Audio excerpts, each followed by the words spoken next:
देख रहे हैं बोल न्यूज़ और मैं हूं आपके साथ पलवशा महमूद।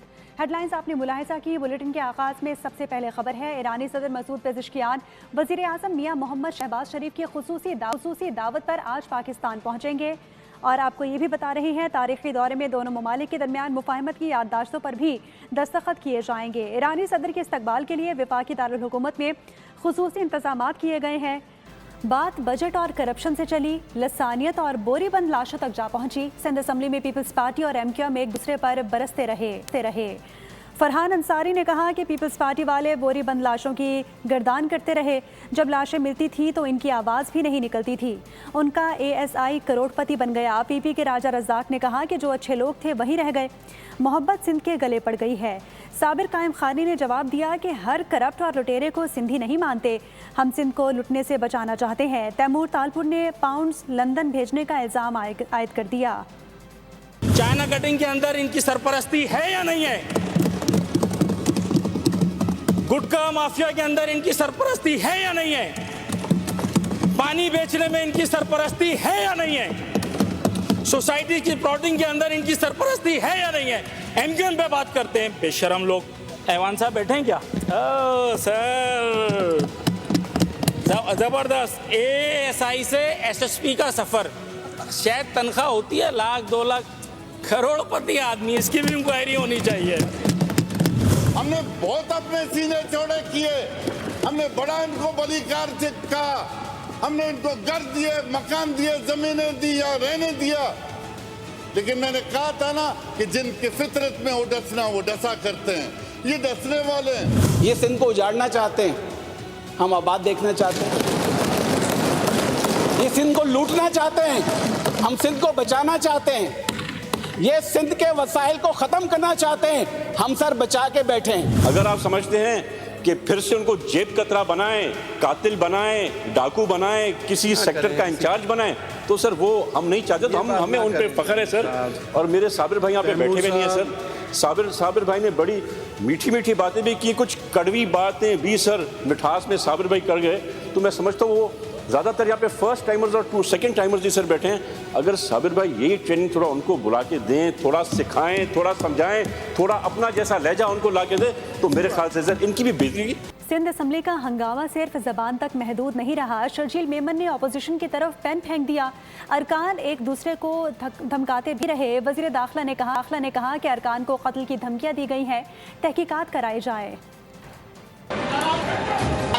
वहाँ से जिस तरह के अल्फाज इस्तेमाल किए जा रहे हैं, इंक्वायरी कंडक्ट करूंगा। तहा साहब आपका पॉइंट आ गया। सिंध असेंबली बनी मैदान जंग। PP और MQM अरकान ने एक दूसरे पर अल्फाज के गोले चला दिए। पीपल्स पार्टी के अरकान अपनी नशिस्तों पर खड़े हो गए और डिप्टी स्पीकर से फरहान अंसारी के खिलाफ फौरी कार्रवाई का मुतालबा किया। बड़ी तकलीफ है, बोरी बंद लाशें, बोरी बोरी बोरी। कभी देखी है बोरी? देख पाओगे? सह पाओगे? सह भी नहीं पाओगे। इस दौरान शर्जील इनाम मेमन ने अपोजिशन की तरफ पेन भी फेंक दिया।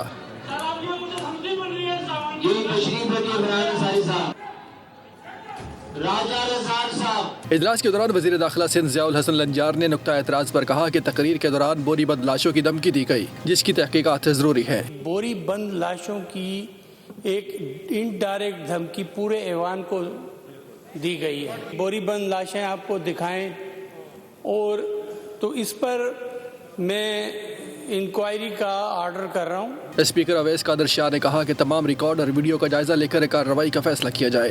आप अगर इंक्वायरी कंडक्ट करवाना चाहते हैं तो आप मुझे सारे दे दें चीज़ें, मैं निकलवा लेता हूँ। असेंबली की जो हमारी सारी कार्रवाई है वो भी वीडियो देख लेते हैं, और एक्सपंच अगर कर दी है डिप्टी स्पीकर साहब ने तो वो एक्सपंच ही करार पाएगी।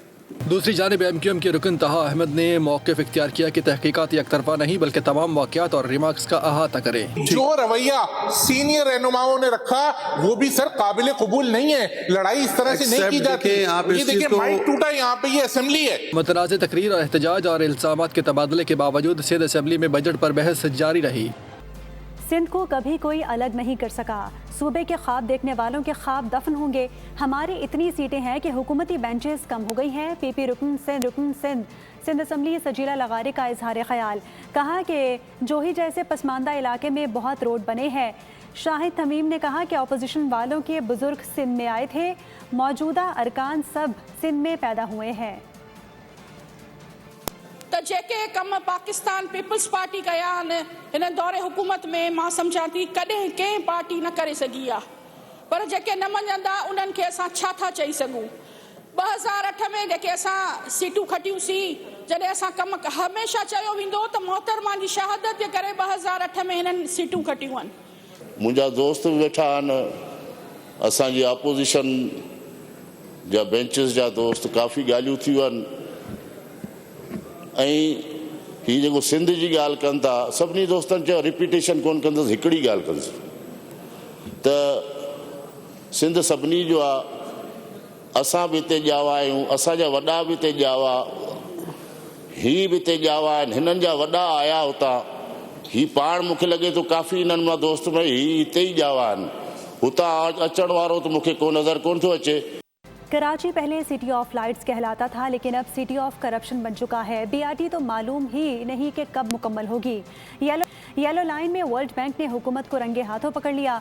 एमक्यूएम रुकन मुआज महबूब का सिंध असम्बली में खिताब, कहा कि कराची वाले डाकुओं के रहमो करम पर हैं। 21,000 से ज़्यादा गाड़ियाँ छीन ली गई। पंजाब में नौजवानों के लिए 40 अरब रखे गए। हमारे 27 शहरी गटरों में गिर कर जाम बहक हो गए। डेवलपमेंट बजट 750 अरब रुपए तरक्याती बजट इस बजट में सूबे का रखा गया है। जिस तरह मैंने आपको फिगर्स बताई तो लाजमी सी बात है कराची के लिए 400 या 500 अरब रुपए रखे होंगे लेकिन अनफॉर्चुनेटली ऐसा नहीं हुआ। 100 अरब रुपए शहर के लिए सिर्फ रखे गए। ऐसा लग रहा है शहर को 100 अरब की खराद दी जा रही है। 750 अरब रुपए में से 850 अरब रुपए एडवांस पेमेंट ठेकेदार को कर दी गई। मैंने कहा ना सरकारी बाबू का बजट है इसलिए कहा कि ये सरकारी बाबू सिंध को खा रहे हैं। वो एक प्रोजेक्ट डायरेक्टर और एक प्रोक्यूरमेंट मैनेजर 8.5 अरब रुपए दे गया उसको और एक पोल नहीं लगा। और ये जो है हुकूमत सिंध को रंगे हाथों वर्ल्ड बैंक ने पकड़ लिया और इस जलील और रुस्वा के बाद हुकूमत सिंध ने वर्ल्ड बैंक के अकाउंट में 7.5 बिलियन वापसी की है। साहब जिंदगी का इतना सा गोशवारा है। इस बजट में कराची को नज़रअंदाज करके देखा तो सब खसारा है। अमीर जमात इस्लामी हाफिज नेमुर रहमान का कहना है कि बजट में कोई नई चीज़ नहीं है। हुकूमत का आधा बजट सूद में जाता है जिसका पूरा बोझ आवाम पर पड़ता है। महंगाई के दौर में निजी शोबे के लिए कोई रिलीफ नहीं दिया गया। उन्होंने निजी शोबे के मुलाजिमीन के तनख्वाहों में इजाफे का मुतालबा कर दिया। बजट वफाकी हुकूमत ने पेश किया है।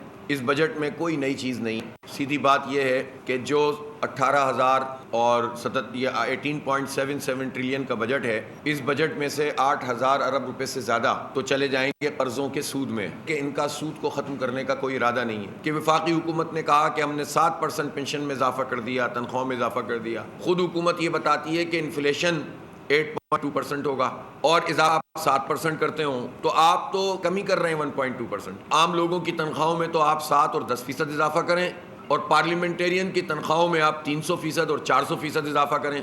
फिर ये है कि जो लोग सरकार के मुलाजिम हैं विफाक में और सूबे में उन पे तो ये इम्प्लीमेंट होगा तनख्वाहों में इजाफा, लेकिन प्राइवेट सेक्टर के लिए क्या होगा? तो ये बदतरीन निज़ाम है जो आम लोगों को क्रश करता है। हुकूमत सिंध ने कहा कि हमारी 43,000 रुपये बेसिक सैलरी होगी और वफाक ने कहा कि 40 या 41,000 होगी। ये पूरी पीडीएम मिलकर बैठ जाए 43,000 रुपये का बजट बना के दिखा एक घर का 6 अफराद जिसमें रहे। अपोजिशन ने बेनज़ीर इनकम सपोर्ट प्रोग्राम का बजट 1 रुपया करने का मुतालबा कर दिया। अपोजिशन ने कौमी असम्बली की कमेटी में तखफीफ गुर्बत डिवीज़न पर कटौती की 45 तहरीक पेश की।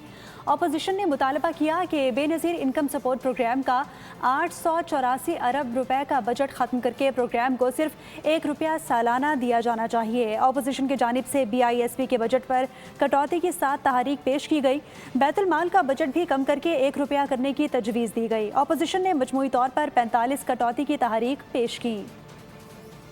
उधर GB में वज़ीर आला का इंतखाब हो गया। पीपल्स पार्टी के अमजद हुसैन एडवोकेट बिला मुकाबला वज़ीर आला गिलगित बल्तिस्तान मुंतखब हो गए, जबकि नून लीग के हाफिज हफीज़ुर रहमान बिला मुकाबला अपोजिशन लीडर बन गए हैं। गिलगित बल्तिस्तान के वज़ीर आला का इंतखाब। PP के अमजद हुसैन एडवोकेट बिला मुकाबला वज़ीर आला मुंतखब हो गए। नौमुंतखब वज़ीर आला अमजद हुसैन एडवोकेट 2009 में GB काउंसिल के रुकन और PPP के सूबाई सदर बने। 2020 में गिलगित से इलेक्शन जीत कर अपोजिशन लीडर बने और अब 2026 में वो दूसरी मरतबा GB असेंबली का मेंबर बनकर कायदे ऐवान मुंतखब हुए हैं। to elect Mr. Amjad Hussain, member of the Gilgit-Baltistan Assembly, unopposed as the Chief Minister of Gilgit-Baltistan. The result is hereby declared accordingly. Amjad Hussain advocate हालिया इलेक्शन में GBA 1 गिलगित से कामयाब हुए थे। उनके बिला मुकाबला इंतखाब पर पीपल्स पार्टी के कारकुनान ने जश्न मनाया। पीपल्स पार्टी के रहनुमा कादिर मंदोखेल ने गिलगित बल्तिस्तान के इंतखाबात पर सवालात उठा दिए। बोले कि बिलावल भुट्टो के एहतजाज पर रिजल्ट बताया गया, लेकिन फिर आज़ाद उम्मीदवार IPP की झोली में डाल दिए गए। बोल के प्रोग्राम न्यूज़ पंच में बात करते हुए कहा कि ये लोग धांधली की नई मिसालें बनाते हैं। ऐसे नताइज आए कि सिंगल पार्टी हुकूमत नहीं बना सकती। 2000 इलेक्शन में 3 पार्टियां थी, PTI, नून लीग और पीपल्स पार्टी। जब तक 2 पार्टी इकट्ठे नहीं होती है तो हुकूमत बन नहीं सकती थी। हमने PTI को ऑफर की, उन्होंने टकरा दिए। हमें मजबूरन जाके इन लोगों के मुंह लगाने पड़े और इनको जाके हमें ज्वाइन करना पड़ा। आज फिर वही सूरत-ए-हाल तारीख उसी तरह रकम कर रही है 2024 के इलेक्शन के, कि आपने एक डमी पार्टी को खड़ा कर दिया है और फिर उसकी झोली में आपने 4 MPA डाल दिए है। तो यकीनन पीपल्स पार्टी की पोजीशन आपने ऐसे ला के खड़ा कर दी है 12 सीटों पे कि वो सिंगल पार्टी हुकूमत बना नहीं सकती है। जब वो सिंगल पार्टी हुकूमत बना नहीं सकती है तो हमने किसी न किसी के मुंह तो लगना है। तो ये मैं कहता हूँ कि एक बदनमा दाग है सियासत के ऊपर और इलेक्शन कराने पे। खबर देंगे इस्लामाबाद और खैबर पख्तूनख्वा के मुख्तलिफ इलाकों में ज़लज़ले के झटके महसूस किए गए। शहरियों में खौफ व हिरास फैल गया। ज़लज़ले के झटके पेशावर, मानसहरा, एबटाबाद, स्वाबी और हरीपुर में महसूस किए गए हैं। 4 सद्दा, मर्दान और मालाकंड में भी ज़लज़ले के झटकों की इतलात मौसूल हुई हैं।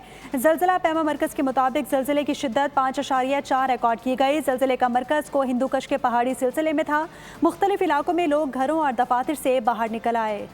कराची में राशन के बहाने साथ ले जाकर गरीब खातून का रेप करने वाला मुलजिम धर लिया गया। पुलिस के मुताबिक मुतासरा खातून ने मुलजिम सैफुल्ला और उसके दोस्त अब्दुल रज़ाक के खिलाफ मुकदमा दर्ज करवाया था। खातून के मुताबिक मुलजिम सैफुल्ला की बल्दिया टाउन में दुकान है जहां जानने वाले साथ ले गई थी। उसने कहा कि सैफुल्ला अच्छा आदमी है, वो तुम्हें राशन दिलवा देगा।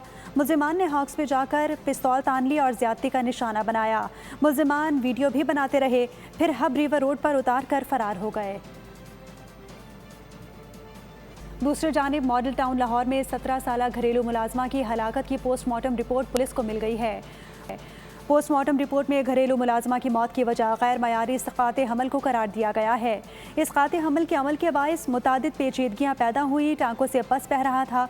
घरेलू मुलाजमा का इस्क़ाते हमल रायवन रोड पर वाक़ एक निजी क्लिनिक पर किया गया था। तबीयत ख़राब होने पर लड़की को 27 अप्रैल को सर्विसेज अस्पताल लाया गया था, जहाँ वो दौरान इलाज दम तोड़ गई। सब्सक्राइब करें और बेल दबाएं ताकि कोई खबर रह न जाए।